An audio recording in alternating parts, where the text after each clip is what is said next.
everybody, welcome back. Today we are continuing our series on the 2023 reformats. So I will put a card up here for you to view the weekly kit listing and the add-on kit listing that I went over in my previous video. If you have not already seen it, you'll definitely want to hop in there and check it out. Even if you end up buying one of the kits that we're going to go over today, a lot of them are interchangeable, especially the ones that have, you know, 1.5 inch wide column like the TPC planner. A lot of the regular basic labels will also work in your vertical priorities, etc. So you may want to just familiarize yourself with what those listings are going to look like. But without further ado, let's go ahead and get into the weekly kit listings that are planner specific. So the first one we're going to do is a TPC kit. This one did not have very many changes. Let me move some stuff around here so I can zoom that out a little bit.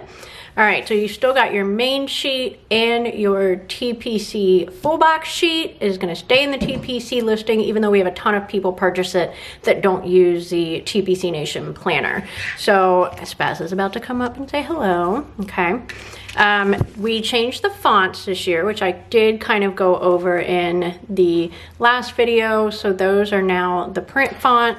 The week of sticker got turned into a completely square sticker. These are still rounded on the bottom. You've still got your 4 multicolor labels and your 3 basic labels and some flags. Strips are still the same quantity. No changes to the TPC full boxes since we just redid those in July. So that takes care of that kit. The next kit up is the vertical priorities. We used to carry this in A5 and 7x9. We have discontinued the A5 size.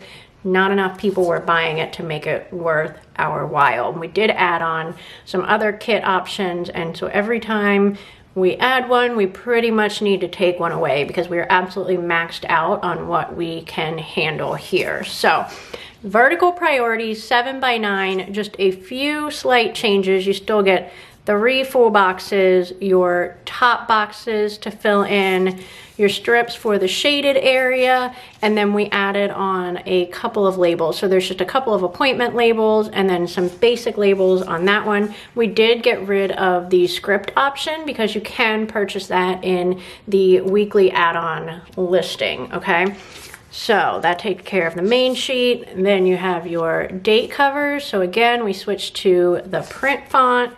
Then you have your basic labels. These also turned into completely square edged labels. Maybe.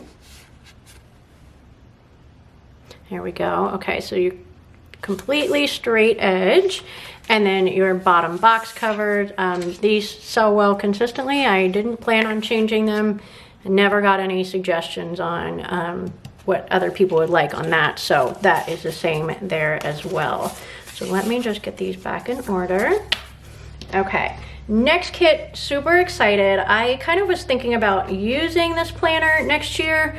However, unfortunately, I just cannot do the paper. It's fine for taking notes. I don't like it for stickering. So keep in mind, these are removable matte stickers that we sell, but the Hobo Cousin has picky paper for stickering. So keep that in mind. This is the new Hobo Cousin listing items. So it's going to be a 2-sheet kit, and I will zoom in on it and go over all of the details with you. We are going to add some basic functional items like the to-dos, like date covers, like basic labels, etc. once we get caught up from all of this reformat stuff. So I'm going to zoom you guys in so we can go through the pieces here. Sheet 1 has 4 full boxes on it. It has a variety of labels, appointment labels, and bigger boxes. It has a top washi and a bottom washi. So I spoke to several very good, hello Spaz, hi, you're knocking things over. Thank you. Had a few of our very good customers help with what they would like to see in Hobo Cousin, oh my goodness, cat, planner.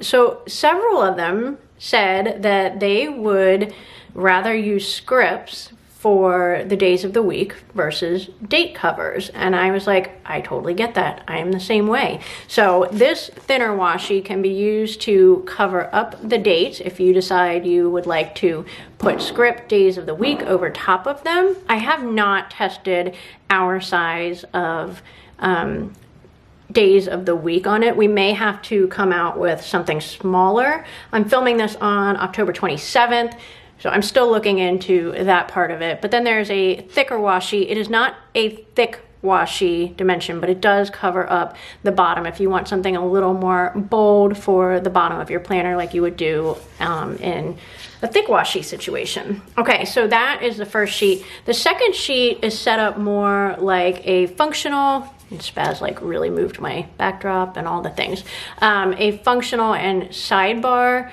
situation. So you've got your date covers for those that like to use date covers. It does have date dots. I really struggled on whether to put these on the sheet or add other things, but I decided to go ahead and go with this just until I can kind of feel you guys out and see what you want in a Hobo Cousin planner. So this is something I'm totally willing to reformat come mid-year. So this also has 3 more full boxes. So between the 2 sheets, there are 7 full boxes, which should be enough for using on your sidebar and 6 days of the week, or just all 7 days of the week on the main spread, etc.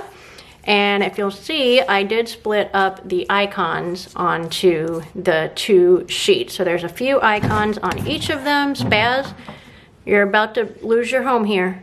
I'm just kidding. I'm not going to make her lose her home. Our freeform to-do labels are just one of our most popular items here. So I'm going to kind of see.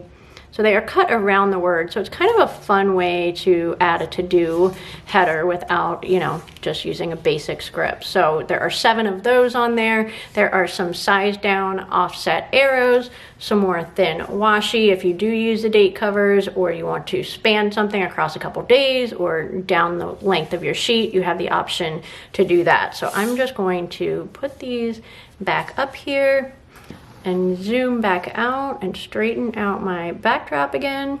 See, can you see this? I have this blocking the sunlight and Spaz keeps trying to like push it out and come through. Okay, so these are the 2 sheets, again, just for you to look at. I am so excited about this planner, this kit. I wish the paper would work for me. I do have a Hobo Cousin notebook that I'm using that I love. So the paper itself is super dreamy to write on. The stickering, I don't think I could do it.